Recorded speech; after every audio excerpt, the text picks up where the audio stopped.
The boots are here. When I say Alex, you say Jason. Alex. Jason. Alex. Jason. When I say Jason, you say is gay. Jason. What? Oh. What? Oh.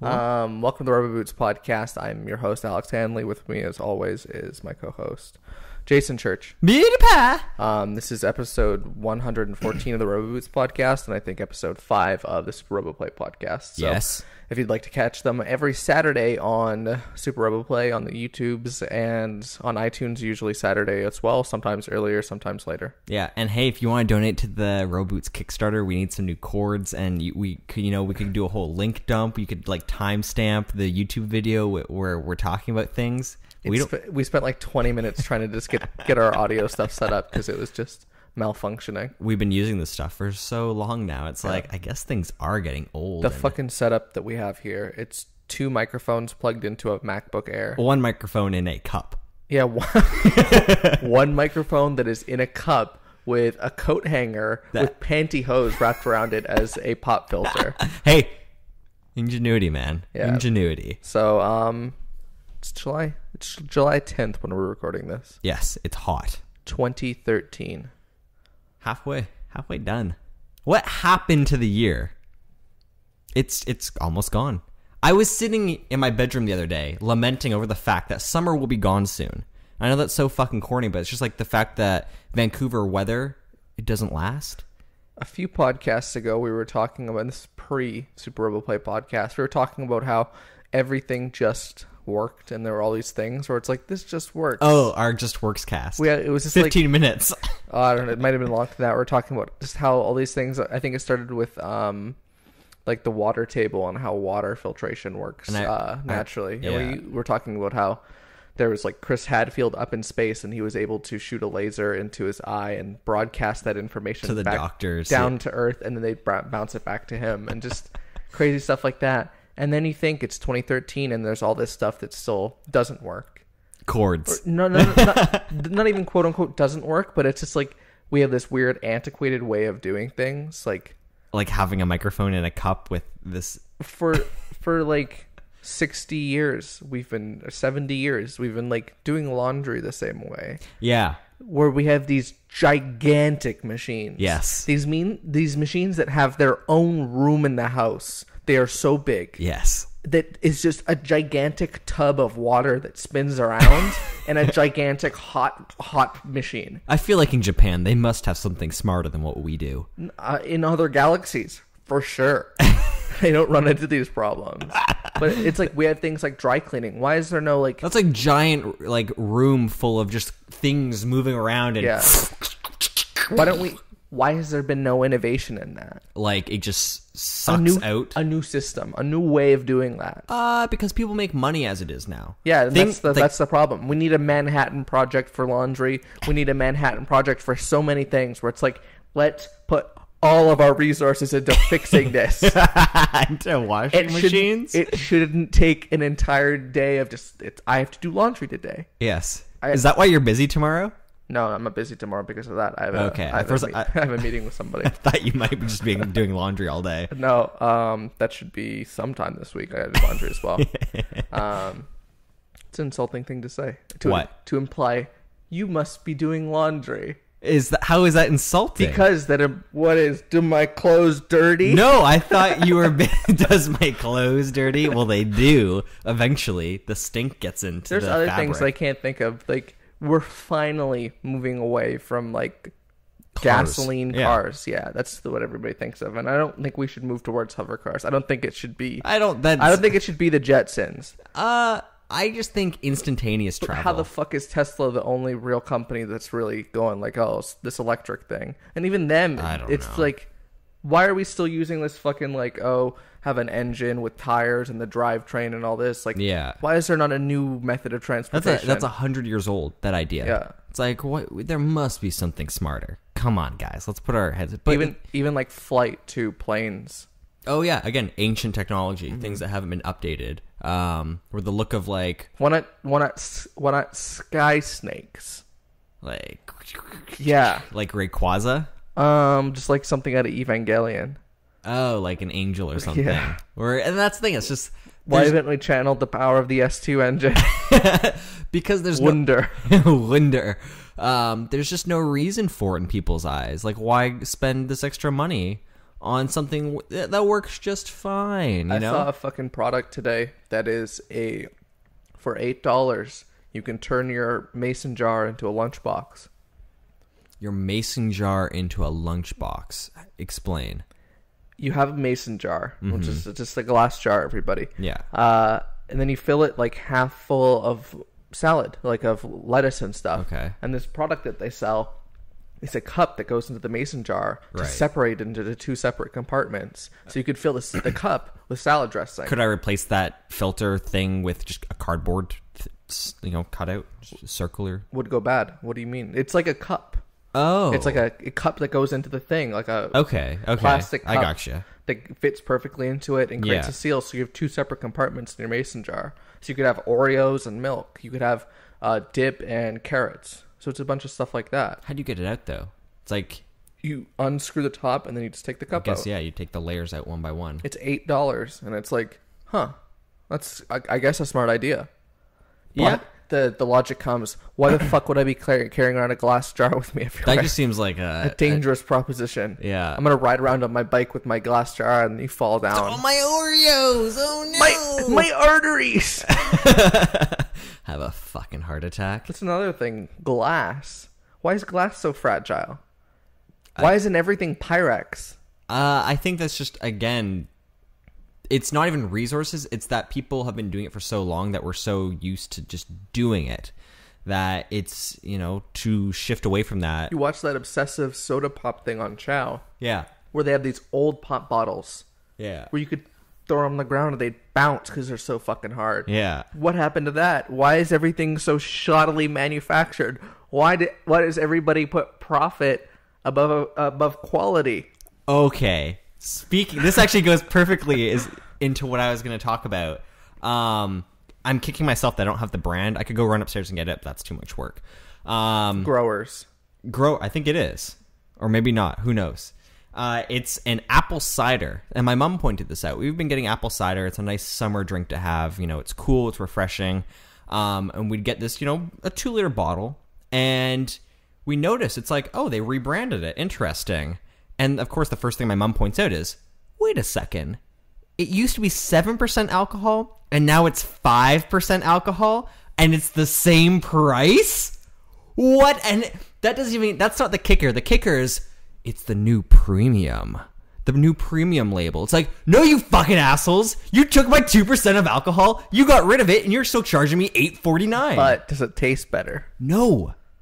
We had a little bit of the old one. My mom had 2 bottles. She poured them out. She went, no, you can taste it. There's less alcohol in this. This isn't as good. But logic would dictate that something with less alcohol in it would taste better than something with more alcohol in it.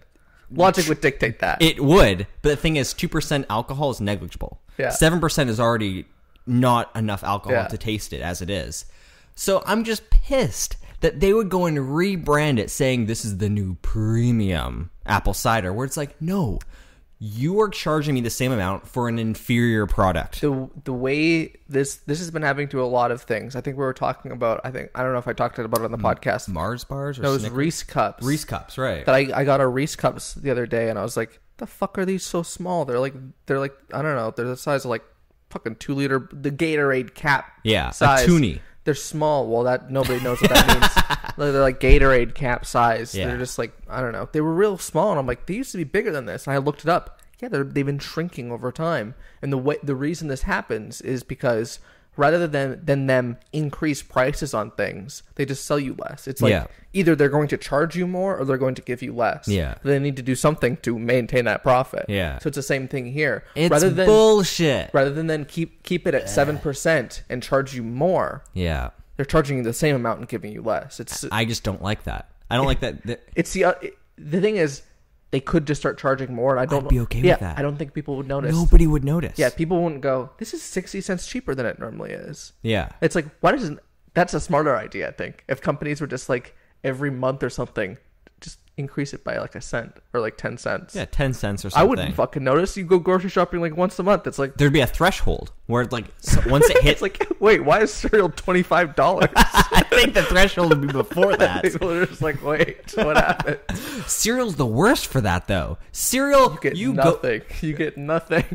No, cereal is something that has always baffled me in its pricing, and that sometimes cereal will just be dirt cheap for no reason, and other times a small box of Frosted Flakes is $8, and it's like, what is this madness? It depends where you go, and yeah, it depends what if you're gonna get the store brand. There's lots of things that go into cereal. I've never understood that. Also, it's like it has to do with, I think, seasonal as well, because it's like the cornmeal that goes into it and the wheat that goes into it. The semolina. There's always so much corn available. We're not low on corn. Yeah, but cereal is just something that is so bizarre, where you can go in and sometimes, oh, a jumbo thing is $4. Cool. Other times, why am I getting the small thing for $8? It's fluctuate. It's worse than gas. It's all over the place. Scenario. You're on death row. Yeah. And the parishioner says to you, your last meal can only be cereal. What cereal do you get as your last meal? Oh, fuck. I feel like I've got to go with like Vector or something. Like I love Vector so much. Fuck this. This is your dying meal, you fucker. It's a good meal. It gives me the nutrients to die properly. I'd choose some like fucking obscure American stuff that I never had before. No, because that's playing with fire. I'd rather go with something that I know is like, tried and true. I'd be like, give me Blueberry. Give me Blueberry. I've never had Blueberry. Give me Cocoa Crunch. Yeah, give me some fucking crazy stuff. No, I'd probably be like, give me a nice big bowl of Reese Puffs. Reese Puffs are good. What is with everyone and this Reese Puff thing? What are you on about? What are you on about? I told you about this already, the Reese Puffs. No. How my friend was saying that she wanted Reese Puffs, and I was berating her saying that's a terrible, terrible cereal. Why? Because it's candy. This is my last meal, you fucker. It's candy. I don't give a fuck. This is supposed to be my last meal before I go up to heaven, you shit. I've never had Reese Puffs, but even looking at it. What is this? You can't even talk. No, I was going to say. It's candy. No, I was going to say it looks like Corn Pops, though, and it's like. No. They're soft. Oh, they're soft. They're soft. Okay, well, that's somewhat redeemable. You bite into them, it's little soft morsels of chocolate and peanut butter. Corn Pops are fucking made out of granite. I'd always buy them. I'd always pour a bowl, and I'd always instantly regret it. Cap'n Crunch is kind of bad, too. They're way smaller. Yeah. But there's one Cap'n Crunch that can ruin your day. But no, Reese Puffs are just soft. I've never had them. It looks disgusting. This man right here. It looks disgusting. This man is hating on it. He's never even tried it. He's a bigot.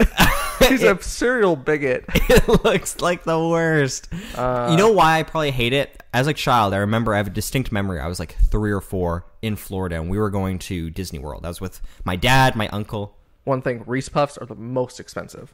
It's like $150,000 for a box. They're ridiculous. So expensive. But yes, continue. And we were on like, it was my dad's boss as well. We were in Tampa Bay. We're on the beach, and I remember we're going to Disney World or Busch Gardens, I believe. And John, my dad's boss, didn't really have much, but I remember distinctly that he had Cocoa Puffs, which is I'm cuckoo for Cocoa Puffs, the crazy bird or whatever. And as a kid, it's like, oh shit, we couldn't afford this. This is like premium cereal.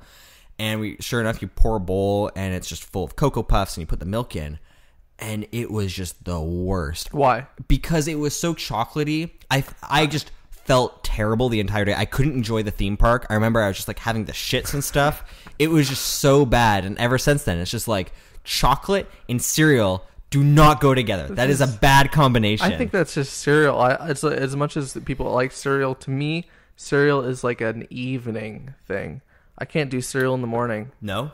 I think your body just is not meant to wake up and then digest milk.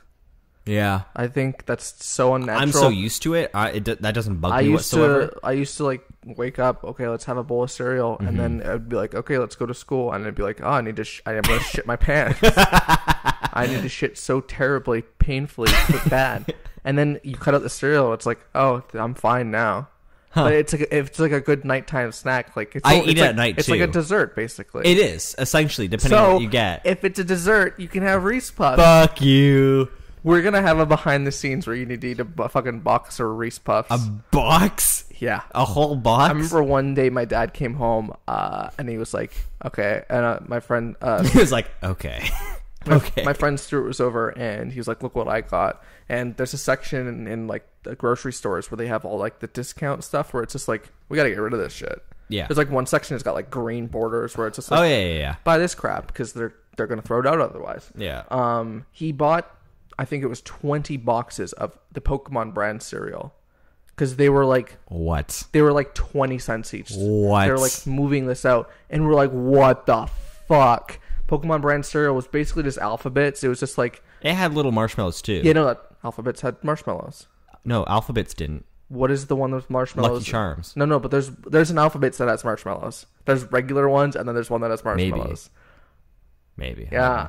But no, it's like they had a bunch of little X's and O's. Then they would have like a Pikachu head and like a Squirtle head. I think they had a Mewtwo head. Yeah. But me and Stuart... And none of them look like Pokemon. They all look like little fucking... We ate like 6 boxes of that. What? We went nuts. That's too much. Even if it was going bad, ration it out. I don't know that it was even going bad. It was just like... Pokemon was out, Digimon no, it was like in. There was new inventory coming in. It was like they need the shelf space. This stuff goes out. But yeah, it wasn't that good. I don't like marshmallows to begin with, but I especially don't like the worst. The cereal marshmallows that they try to convince you that that's a marshmallow. That's not a marshmallow. Trix has marshmallows because that's the rabbit one. No, Trix is not marshmallows. Trix is little fruits. Little fruits. Yeah. Right. Trix is good. Is it? Fruity, yeah. I think I had it once or twice. It was one... Those cereals sort of... You get tired of them quickly. Like, it's a novel experience, then it's just like, I want to move on to the next cereal. But there's enough sort of options that you can, like, circle around. I think everybody goes through cereal phases. It's nice to spice it up with one of those, but then it's like, sometimes it's like, I'd like to go for Honey Nut Cheerios, and other times it's like, Frosted Flakes. Yeah. It's like seasons, it comes and goes. I have the most, like, boring palate when it comes to cereal, I feel like. I had a box of...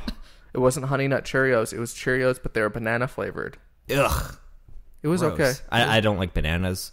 It was all right. Was it like real banana taste, or was that awful fake banana? It said naturally flavored with bananas, and you look at the ingredients, and sure enough, it says that bananas. Yeah. Then you taste it, it's like... It's that like weird potassium? Yeah, it's like it tastes like medicine or something. Yeah, that's the thing. But it's strange, but it's like... It said that it's naturally flavored, and it's not hard to add banana to something. Banana's the weirdest flavor in that, like, if you put it in a smoothie or something, there's a very distinct, like, banana flavor to it, or if you eat a banana. But as soon as it becomes something that is just the banana flavor, it completely just changes, like... I think you also... It's like they're condensing it down somehow, because if you eat a real banana, it's like... It's not extremely quote-unquote banana flavor. It's just like, all right. Yeah. Bananas are good. Yeah. I wish I could eat them. I think... Well, the thing about bananas is I think they can like never upset your stomach. No, it's that because it's so base. It's what it's made out of. It's like that is poop already. Yes. It's basically poop texture already. So you can't eat a banana.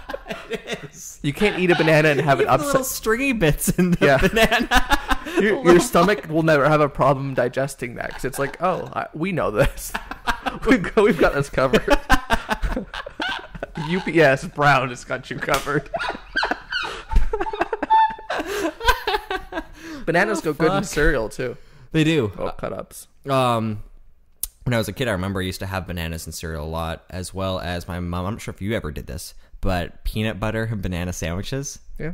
Yeah, I miss those. Those were so good. So filling, but again, it's like your stomach is just like, oh, this is nice. You get some nice bread, you get some bananas, some peanut butter. Peanut butter goes well with a lot of things. Peanut butter is the best. I was telling you, the best. Everybody, get your pen, get your paper, get out your smartphone, write on the notes app, bring it up. Cut yourself. Cut this into your arm. Chocolate ice cream, coffee, peanut butter, bananas. Put that in a blender. You figure out the amounts. And ice? If no, you want to make no fucking ice. If you want to make it like a crushed ice like smoothie. This psychopath over here, what the fuck is he saying? This is a milkshake. Where's the milk? You don't put water in a milk. The milk is in the fucking ice cream, dummy. You need more milk. There's no milk in a milkshake. Yeah, there is. The milk comes from the ice cream. That's not dairy. It's cream. Ice cream is... It's cream. It is not milk. You can put a little bit. No, and the coffee is the water, so it's basically water plus cream equals milk. For some reason, I thought you meant like coffee grounds. Nope. You make coffee and then you put that in. How do you make coffee? You mix all that together. It's just like you drink it, and you don't even taste the coffee. Coffee's like for a little bit of a kicker. Abby made that the other day. My sister. It's not like it's some original recipe, but it's like. I swear she put the grounds in. The thing is, the more peanut butter you put in, the better it is, because it just makes it thicker and thicker and thicker. Because it's like it's a drink, but you're drinking peanut butter. Ugh, and it's just so good. Fuck. And you can only drink one of those because that's a bazillion calories. Yes. It's ice cream and peanut butter together. Yeah. Delicious, though. I haven't had one of those in a while. Should have that for summer. Yeah, we should do that. Make a good summer drink. What? But I felt like you were mocking me. No, I wasn't. Yeah, we should do that. What? That sounds good. Strawberries in that, too. No. Still need to go fishing sometime. Yeah.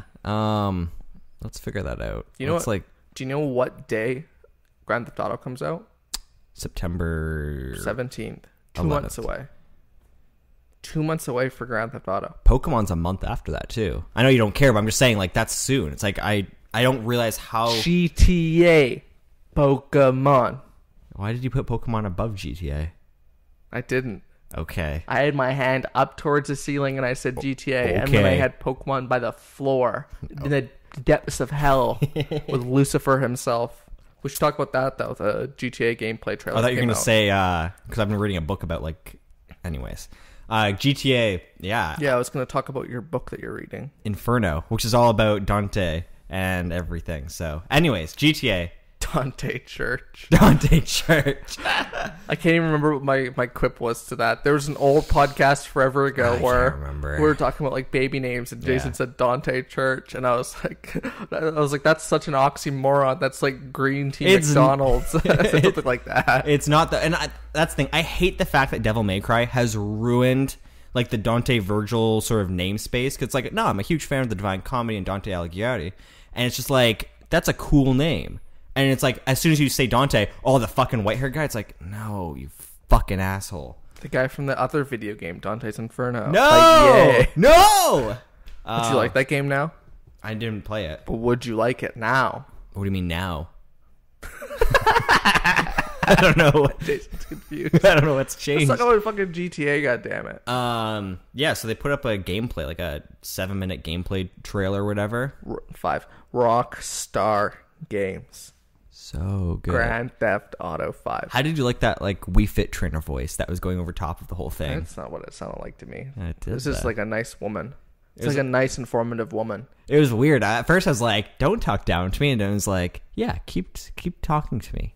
I'm so lonely. I was criticizing Jason because I don't remember if it was Demon Souls or what video we did on SuperRoboPlay. I specifically said, though, I'm sick and tired of single-player GTA stuff. I just don't care about that anymore. Jason was like, I'm ho-hum about it. That was an exact quote. Exactly. I want them to put that in the next trailer. Jason Church, ho-hum. I was ho-hum about it. Well, then I changed. That gameplay trailer is amazing. The game looks... It's so good. In the video, before that game thing came out, I was like... Oh, it's going to be Game of the Year. I had already started playing Last of Us. I had already played Bioshock Infinite. 2 other games are clearly Game of the Year contenders. But it's like... Big games this year. Grand Theft Auto 5. Like, the thing people seem to forget is that Rockstar Games and Grand Theft Auto is a series. They're game changers. They change everything when those games come out. Yeah. That Grand Theft Auto 4 was like one of the first AAA titles for the next gen. And that so many games, like how many fucking Saints Row games came out? How many fucking open world games Assassin's in general. Creed games came out that were just like, you take this template and apply it to something else. Yeah. And it's like Grand Theft Auto 5 is going to come in there and blow all of the rest of those shitty ones out of the water. Yeah. And I remember there were people in the comments of like the Kotaku article going like, Saints Row 4 better.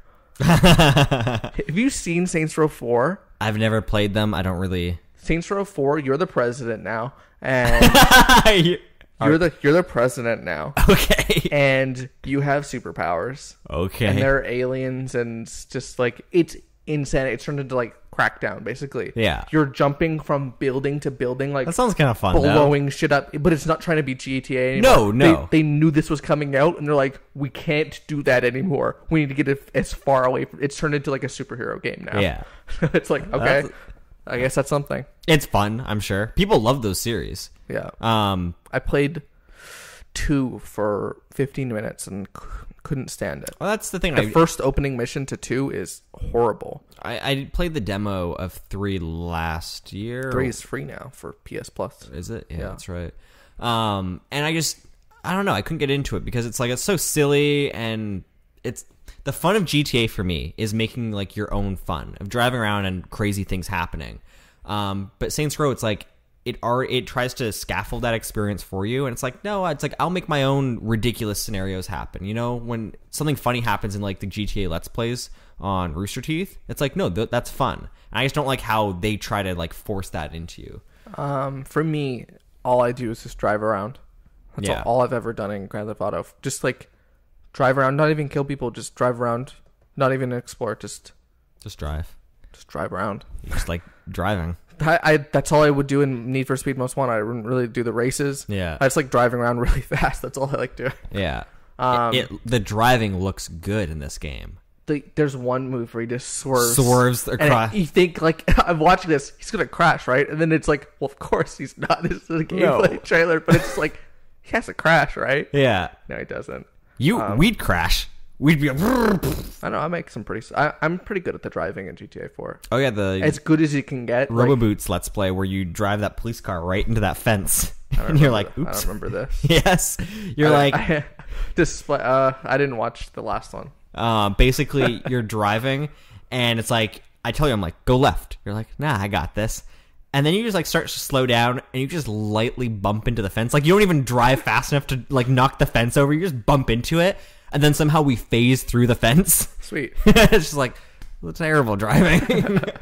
But no, the gameplay, it looks super interesting how you can swap between the 3 of them. The flying looks beautiful. Oh, it's so gorgeous. It just looks majestic. Just how easy it all seems. Yeah. Reminds me of Just Cause 2 has really good flying. That's what I like doing in Just Cause as well. A lot of people were like, oh, I remember when this came out, and they just like put Just Cause 2 up there. But it's like, no, this game... Just Cause 2 was based on fucking GTA. And it's like, yeah, Just Cause 2, really good. GTA also will be really good. Yeah. But it's just... I wonder how much... they were showing, oh, okay, you know, you can swap to the other person instantly. And it's like, oh, suddenly I'm in a different scenario. It's like, is that how it will actually work? Where the other character will just be living and doing their own thing? It's like, I'm curious how that actually plays out. I hope that you can do this. You can, like... text Franklin or fucking somebody else and say, go to this area. Oh. And tell them to go there, and then you can just switch to them, and then it's basically like fast travel. Yeah. That would be very interesting if you could do that.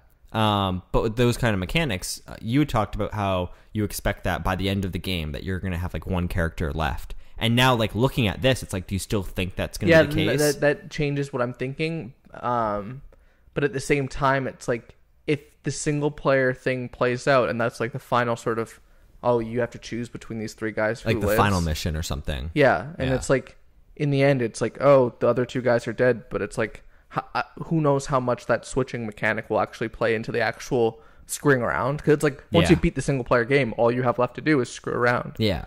So, yeah, I think that would be like the most interesting like gameplay choice if they were to do that. Because then everybody's thing would be different. People would be talking about it. And I don't want to say anything but the Last of Us ending whatsoever. Because you beat it. I beat The Last of Us. I have not yet. So. I don't want to spoil anything for anybody. We'll do like a spoiler cast. But a lot of people are talking about the ending of that game. Mm-hmm. And it's like... that, and same with BioShock Infinite. It's like you need to do something to really hook people and something that resonates with you that'll stick with you. It's like... BioShock Infinite's ending. That ending is like crystal clear in my head. That'll stick with you for the rest of your life. Like there's so much weightiness to that game and their ideas that it's presenting. And I feel like the criticisms that people have of BioShock Infinite are based around the gameplay and stuff like that, or even intricacies of the story. But I think as a whole, that story has so many interesting ideas and concepts that are universal truths and relate back to us as humans and people in society, as well as The Last of Us has that. And I Similar think, qualities. I think Rockstar is getting better at not... I still have problems with how they choose to tell their stories.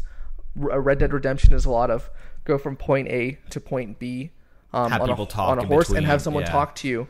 It's like, I get there's... and BioShock does that as well. You get the little things. Same with Last of Us. There's a lot of story that's sort of talking. Yeah, from point A to point B. And that's just how they have to tell a story because it's a game. Yeah.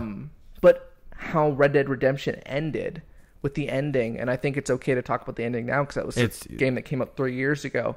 The ending of it, where you, the main character, John Marston, you die protecting your family. Yeah. And then there's this jump where... 20 years or something?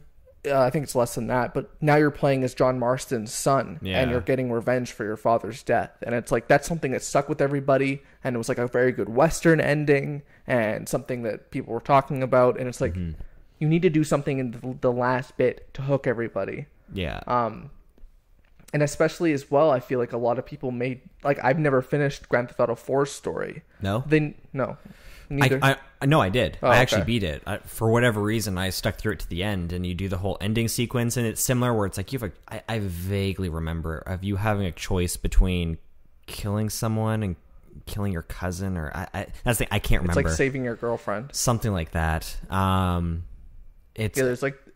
That game is based around choices as well. You need to save choices. Yeah, you need to kill this person or this person. Kill this person or this person. And they're doing more of that, it looks like, in GTA 5. The whole thing of, like, how do you want to handle this bank robbery? Do you want to be smart? Do you want to be loud? It's like, we'll see how those actually play into it in the long run.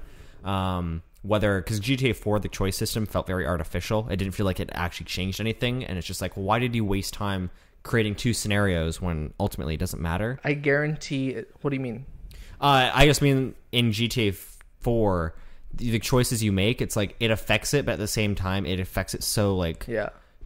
Either you save one person, but either way, you're doing pretty much the same task for either person.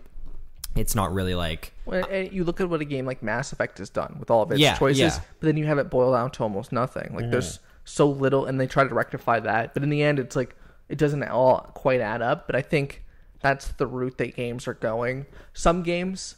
Yeah. Because at the same time, it's like, and again, I don't want to talk about Last of Us too much, but it's a very linear game because Naughty Dog does that very well. They have a story they want to tell. Which I think if people talk about a cinematic experience in video games, it's like, that's what that means. That you need to have some sort of authorial control. Like, there needs to be an author saying, this is the story we're trying to tell. It's hard in games. If you do this fucking choose your own adventure type of thing, it's like, a movie isn't like... You're not watching a movie and the audience brings out a little thing. We want this to happen. But that's the thing. It's like that's something that only games can do. Yeah. So it's like obviously I love it where games like Mass Effect do that. It's like, the ending could have been better, but it's like, no, I still applaud them that they tried to do that because that's something that only the video game medium can accomplish. Well, no, choose your own adventure books. Okay, I take it back. Turn to page 66. Oh, I got eaten by Yeti. How many times I always die? It's like, fuck this book. Yeah, but then the times where it's like you get the treasure. Yeah. And the women.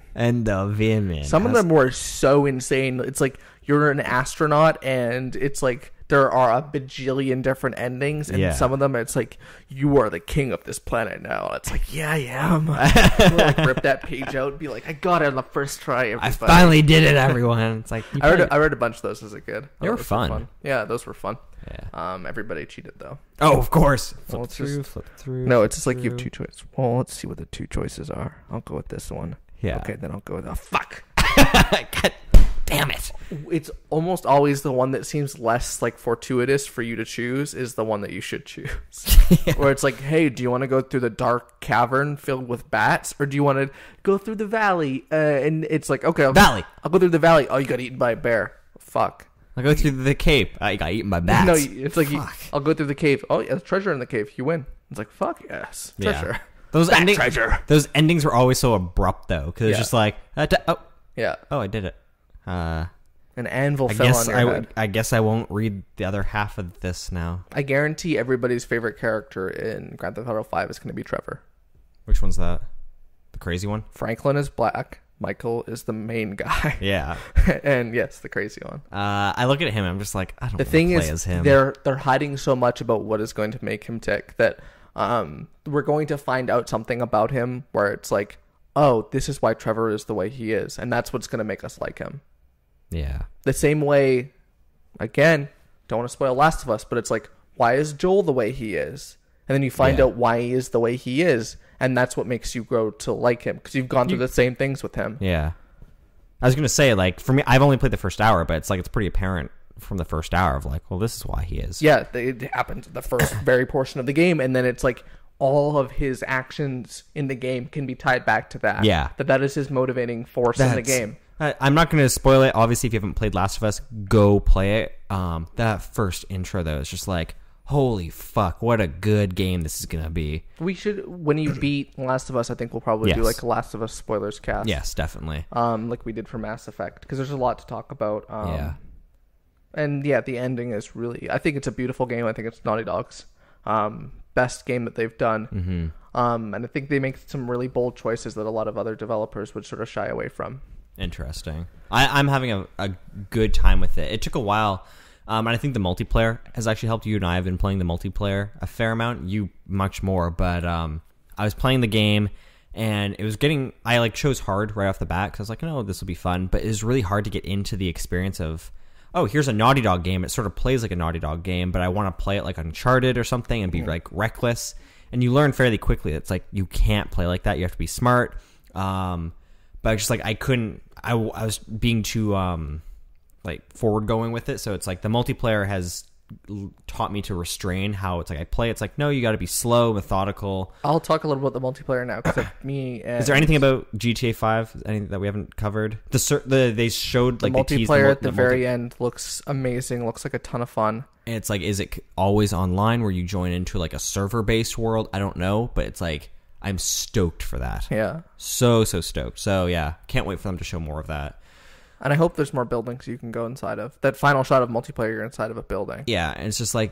And you look at the stuff that Battlefield 4 is doing, it's like, I hope there's more stuff like that. Yeah, make the world, like, more visceral. Give us more things in it. But no, Grand Theft Auto 5 looks phenomenal. Even as good as... Like, Last of Us will be its own thing, but it's like, Grand Theft Auto 5 is just going to be huge. In your opinion, now that you beat Last of Us, would you say it's better than BioShock, or do you still like BioShock more? I know they're different games. Like gut reaction, what are you feeling? Having just beat The Last of Us, I think perhaps the world of BioShock Infinite is more realized simply because it tries to be more creative than Last of Us. The Last of Us is meant to be set in our world, when BioShock Infinite is set in its own world, and also BioShock has going for it that it's the third part. It's the third thing in the series. Yes, The Last of Us is a first thing, so it's like. It's like, to me, part of me almost feels like I might like The Last of Us more than BioShock. And I love BioShock. It's one of my favorite games. Yeah. But BioShock Infinite, there's sort of more there because I love BioShock, and there's certain things where it's just like, I think it's okay to quote unquote talk about spoilers for. We are going to spoil BioShock Infinite, so if you have not played it, skip ahead 5 minutes. Yeah, not even 5 minutes, like 2 minutes. Just there's a moment where you go back to Rapture. Yeah. And it's like, it's not even this huge moment. There's something that inside you, the inner fanboy, that is just like, oh my God. Holy shit. It's just enough. Yeah, and I don't know. I think there's more there for BioShock that I'm thinking about it, but at the same time, and I can't talk about Last of Us to the same extent, yeah. But the ending of Last of Us, it's like there's something about it that just makes me want to cry. Yeah. And it's not even what people think. Like, I thought, like, going into it, it's like, oh, I think I know what's going to happen. And then when it does happen, it's so much more mature and poignant than anything else. Yeah. But it's like, I think BioShock Infinite has just more there going for it. But The Last of Us is... beautifully crafted in its own right. It's trying to tell a more direct story. It's like, it's telling Joel's story. Well, that's what I was gonna say. It's like, of what I've played and what I've heard of Last of Us, with BioShock Infinite, the world itself is almost a character, and that they do a very, very good job of making the world feel very important. Whereas The Last of Us, not only is it grounded in reality, but I think they tiptoe around like what's actually happened and stuff, and they don't really. It's a story about Joel and the character of Joel, and less so about like the world he's in. So I think that's why BioShock is almost a little more. It's hard. People say about the first BioShock game that like, oh, Rapture's a character, and I think almost Rapture is the most intriguing aspect of the first BioShock. Yeah. But to me, I think Columbia is less interesting than the character, like the story arc of Booker. It is. But I think the first game doesn't really have that. You're not anyone. Yeah. Well, it does play into it to some degree, but the focal point isn't the main character. Yeah. Unlike BioShock Infinite, where it's like, no, Booker is the heart of that story. And again, the same way I think that the ending of Last of Us is beautiful and poignant, and the story that they're telling is really like something that'll stick with me. Mm-hmm. I think there's something, to me personally, that I find more intriguing about that character of Booker. Booker? Yeah, that it's like, and they're doing more. They're allowed to do more because they have this sort of fantastical setting that you couldn't pull something like off like that in The Last of Us. But at the same time, it's like. They're different things. It's apples and oranges, even though they're both very good narrative, dramatic games. The only reason I could give the BioShock Infinite a slight edge is because I like the BioShock series so much. Yeah. So it'll be interesting to see how the GTA 5 game... They have said that they're not planning to do any sequels to The Last of Us, but it has sold so well that they cannot. Like, it's selling better than Uncharted games sell. Yeah. And rightfully so. The game, to me, is a lot better than Uncharted 1 or Uncharted 3. It's weird that everybody, if you were to compare the two, it's always Uncharted 2. Well, it's the same team. The Uncharted 2 team did The Last of Us. Yeah. So it's like, it's fair that to see they've sort of continued to mature. Also, this is not a spoiler. Yeah. Nolan North is in Last of Us. Is voicing one of the characters. I think I saw that already, actually. No. No? No. Because he hasn't been in anything, so... Well, it's just like a cool thing. I didn't. Adam told me about it. I was like, oh, but you won't notice it. It's just like, oh, Last of Us is in the Uncharted world. Interesting. Oh, Drake is like, I'll save you, Ellie. Oh, I'll save you, Ellie. No, but it's just like, oh, Nolan North is also a very good voice actor. The problem is not Nolan North. It's that everyone goes, can you do that voice from Uncharted? Oh, okay. But it's like, I played Arkham City. He's Penguin in Arkham City, and he doesn't sound anything like Drake. He's a great voice actor, but everybody wants him to do the Drake voice. Yeah. It's the same problem with Hurley from Lost. How in everything that he's in, it's like, oh, can you be like the jolly fat man? It's like, you'll never get to go outside those sort of boundaries. Yeah, because he's a jolly fat man. Yes. Hey, can you be a jolly skinny man?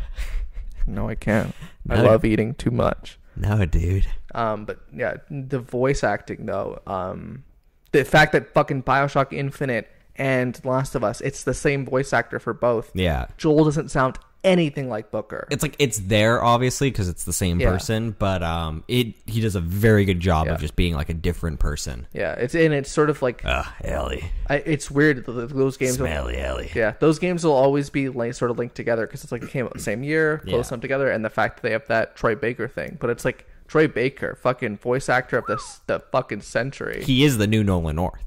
Well, it's too bad because it's like everybody wants Nolan North to be Drake, and everybody's like, "Oh, Nolan North," and it's like I feel like he won't get the roles that he might normally get. Nope. Number one, he's expensive to get. Yes, but now it's like Troy Baker is going to be expensive to get. Yes, it'll be interesting to see what happens with him. But it's like, big things. You'll probably start hearing him in everything. Also, you and I both fans of Recess, the TV show.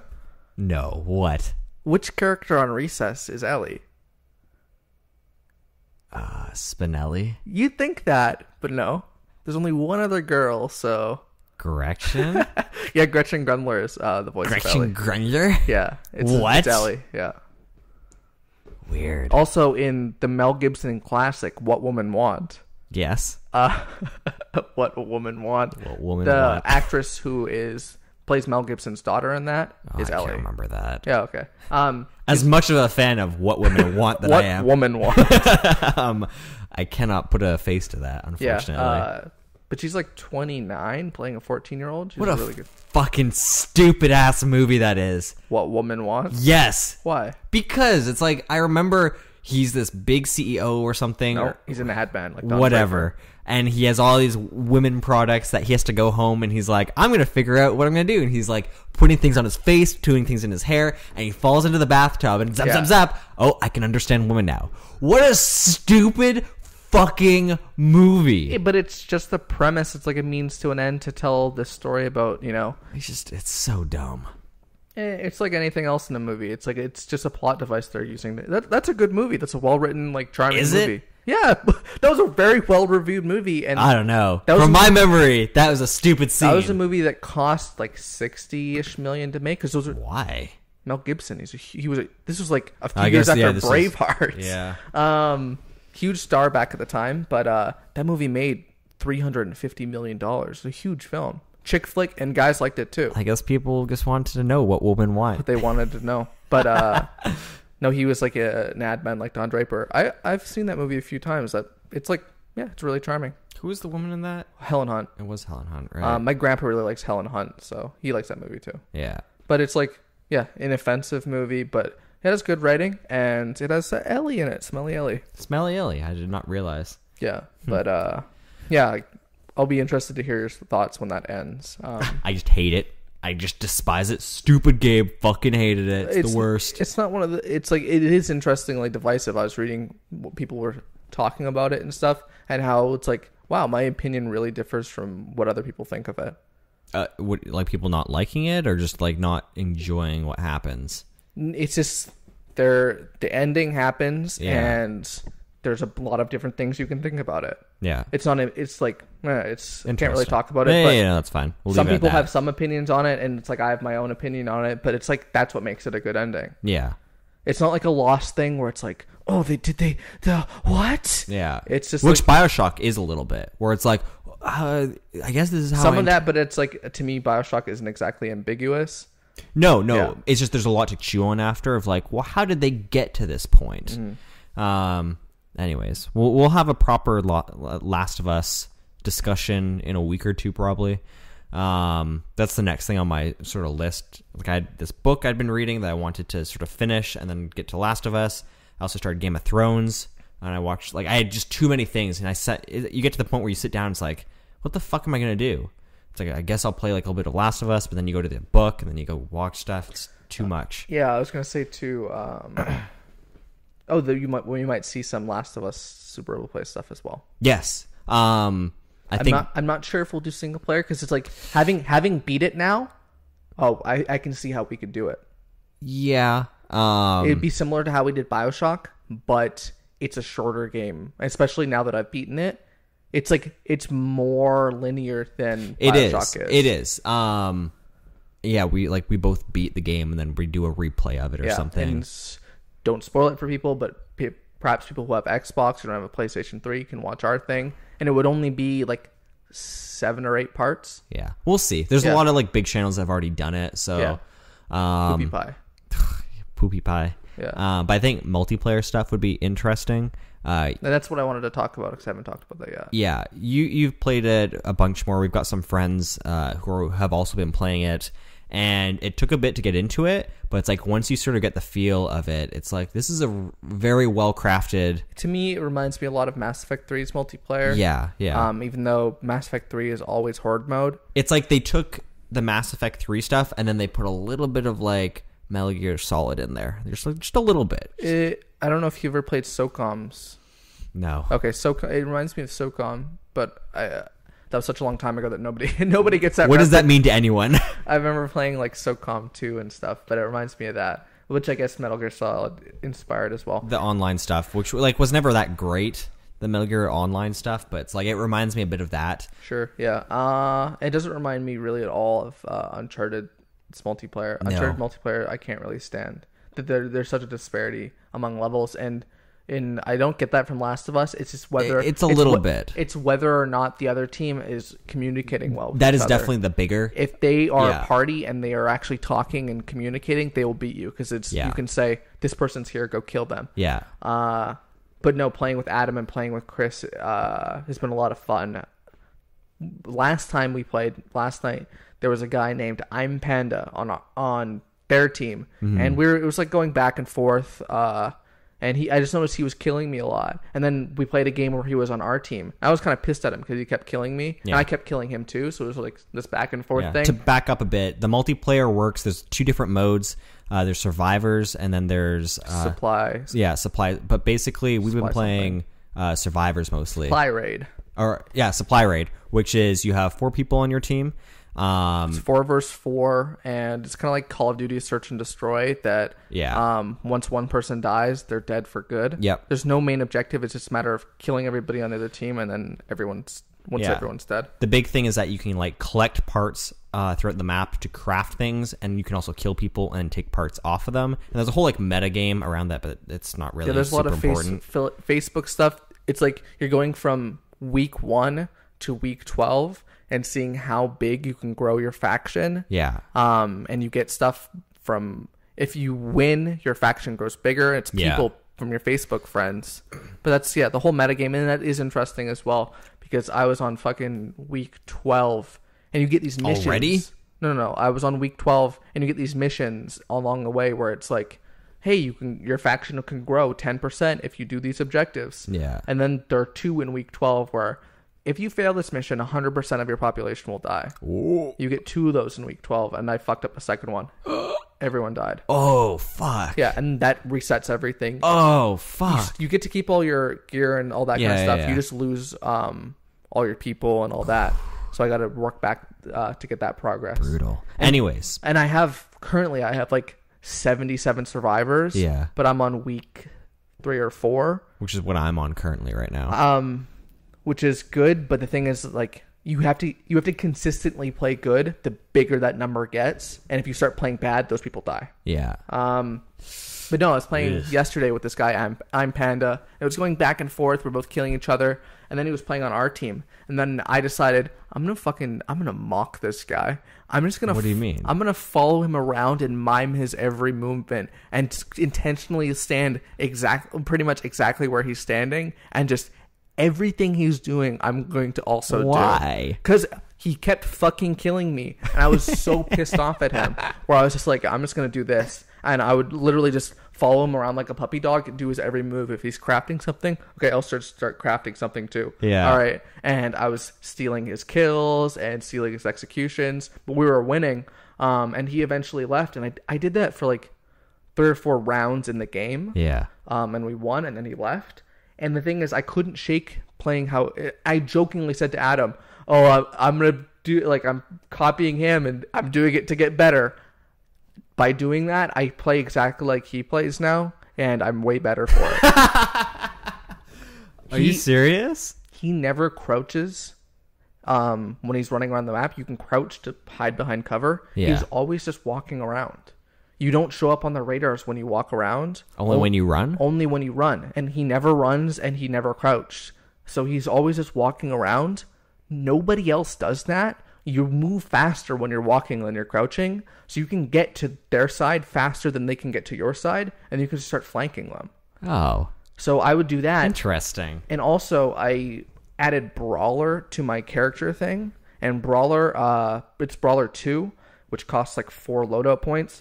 Brawler 2 works when you're starting melee with somebody. Yeah. Every hit you land on them, you get 25 health. What? So I win every melee thing because they can't kill me. Because every time I hit them, that's how people would survive the melee stuff. Yeah. Oh, because sometimes you incite a melee battle and you die. Yeah. It's like you'll both be at the same amount of health and armor. I never lose. Well, yeah. How would you? I didn't realize you get health from that. I've turned into the player that I hated because I will walk all the way around, flank them, and punch them all to death. I'll go into a room with 4 of them and beat all of them to death. And there was one game where I was like 12 kills, 7 executions, 0 deaths. And when I finished the game, I heard the people on the other team go, "What the fuck?"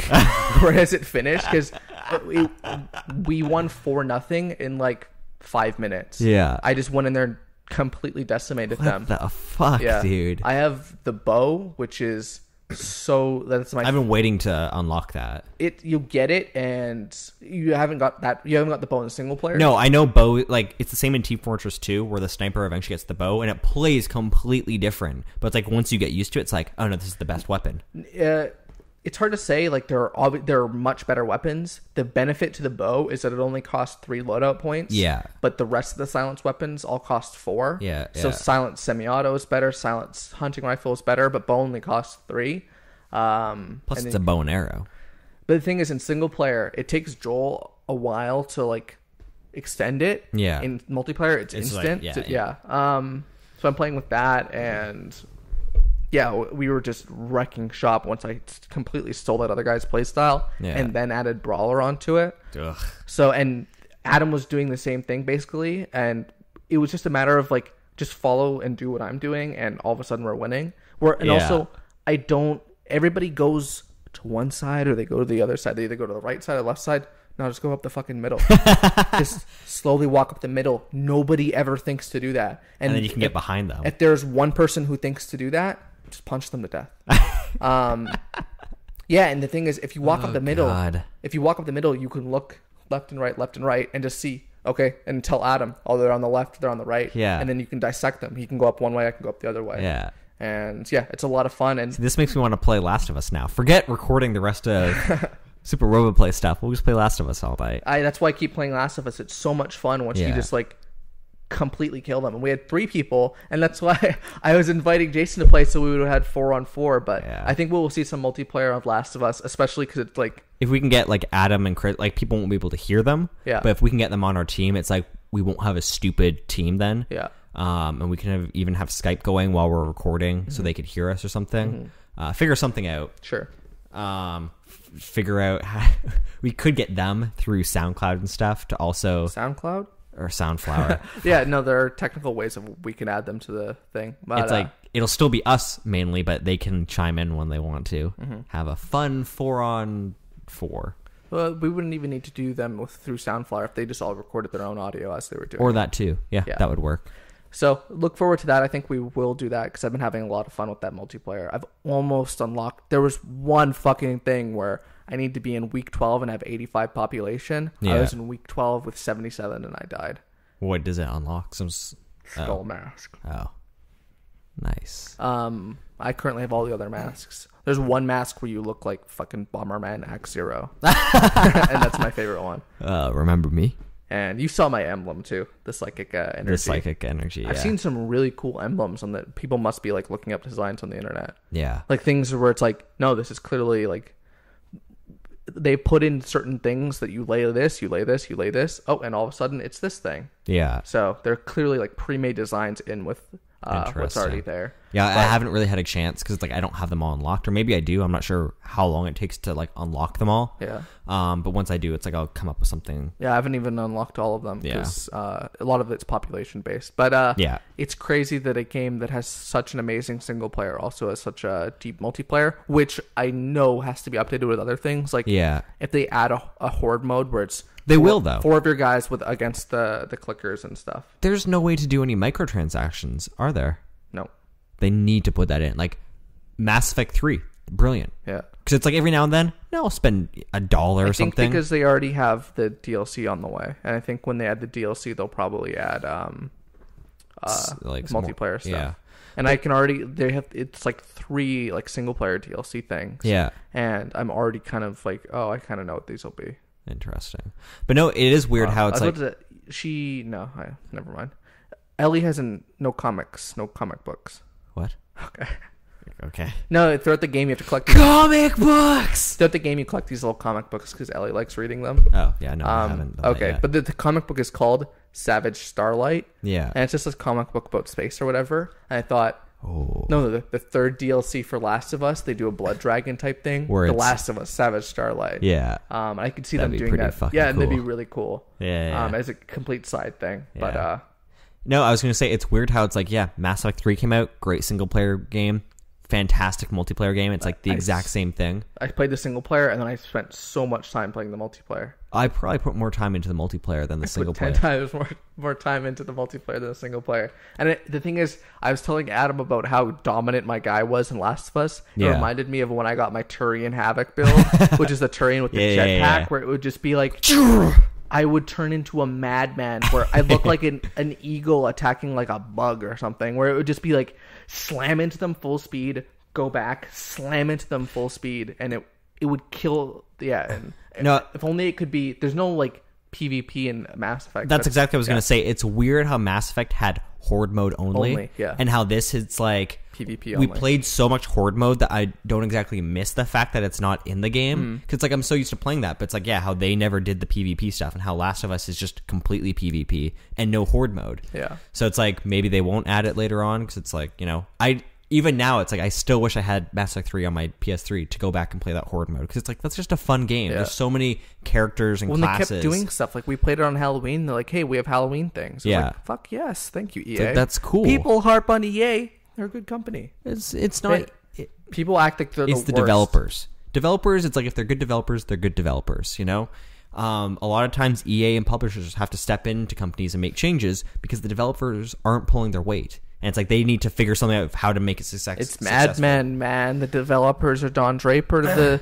The publishers, it's the account man. Fuck the account man. It's how it is. Fuck the Cutlers and the Sterlings out there. It's all about the Don Draper. Yeah. So let's maybe wrap this one up. Is there anything else? I was going to talk about my book, but I'll talk about that next week. I read a good book, and it's like I said, I started watching Game of Thrones. I've watched like 2 episodes, so probably by next week I'll watch more of it. But it's like, man, good writing. Winter is coming. It's like I have to restrain myself. I haven't downloaded it yet because it's like I know if I download it, I will just binge.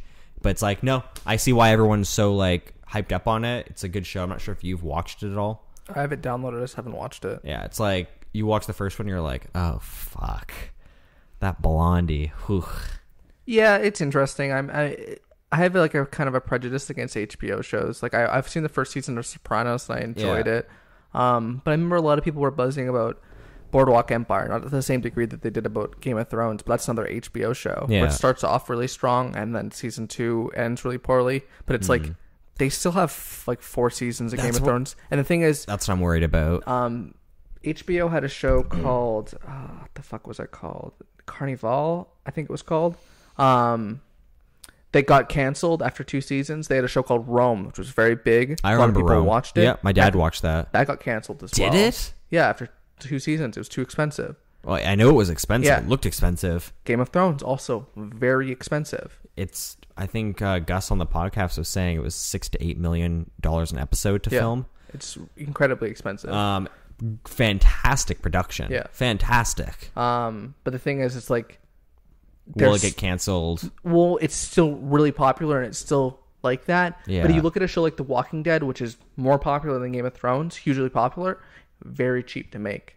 Well, not very cheap, but the thing is, cheaper, much keep cheaper. Cutting the budget for that because they're like, how much profits? How high can we get those profits? Yeah. But Game of Thrones really, really expensive for them, and it's just like there's still like 4 seasons they need to do. I know, and the books aren't finished. That's why I've been. There's a lot of uncertainty, and it's like, I don't know that I want to get invested in this just yet when there's so much uncertainty about it. And that's exactly why I didn't want to start it. But I went over to Tia's house the other day, and she's been big on it. Yeah. And she's like, you have to watch it. I'm like, fine, I'll start watching it, whatever. And sure enough, yeah, you watch the first episode. It's like, fucking put the second episode on. Because it's that gripping. It's just like, there's so much going on. So we'll see. I may watch like the first 3 and then just stop. And, you know, we'll see what happens after that. But who knows? So we'll talk about that later. I'll watch more of that. Yeah, the only show I'm watching right now is Skins, and Skins Fire wrapped up with Effie. Yeah, we talked about that last week, I think. The first one, this is the second one, and I got pretty misty-eyed even in the first one, but I got even more misty-eyed in this one. I don't think I cried at all. I cried during Last of Us. Yes. Like 2 or 3 times. Yes. But no, I got pretty misty-eyed in a few parts just because it's crazy to think like this character of Effie was introduced on the first season of Skins 7 years ago. Yeah. And here she is now. The actress has grown up. We as people have grown up. The character has grown up. The writers have grown up. It's like, and it's beautiful to watch that passage of time. And that's what I took most from the show. And it's interesting to see how many fans of the show are so against this because it's this additional chapter they're adding as like an addendum to what's already been there. They're like, hey, we're going to wrap up the storylines. And boy, do they wrap things up where it's just like it's not like there's the period. Yeah, I think a lot of people were like, "Oh yeah, it's gonna be like a reunion. All of our favorite people are back." And hey, remember me? Whoa! And instead, it's like it's about the perils of adulthood as opposed to the perils of teenagehood. Yeah. But I thought, the best episodes they've ever done, in my opinion, in terms of quality. I think it looks gorgeous. It looks like a movie. It's mature. It doesn't feel like any of the other Skin stuff. There's no like, well, we have to get drugs from the party. Whoa. Oh, we're in Russia. Look at the Russian babes. Yeah. Oh, we're driving the car into the water, and we have to race the grannies. And it's like there's none of that. It's just they're adults, and there's so much shit, and just deeper shit than they've ever been in. Because it's adults. Yeah, and it's like, you thought the fucking little piddly problems they had when they were teenagers were bad. Here are the kind of problems that adults get into. Yeah. And it'll be interesting to see. There's still 4 more episodes left. And I like that they made it seem like it was going to be 3 episodes, 6. So it's kind of like almost a full season again. That's awesome. And I don't know how it's been doing in terms of views, but if the ratings are high enough, I could almost see them doing like a Series 8. Yeah, but doesn't need it. Yeah, it didn't need this. Like, people were, but the fact that they're doing this, it's like, no, this is the highlight to the entire thing. Like, to me, it's almost been building up to this. So it'll be interesting to see what they do with Cassie and Cook. So if you have not watched Skins, that is on Netflix as well. Watch it. And like I said, it seems like it's all building. You don't really need to watch the last 2 seasons. Yeah. And I could say you could even skip the first 2 seasons, despite what people say. Just watch these. Just that. Yeah, just watch SuperRoboPlay.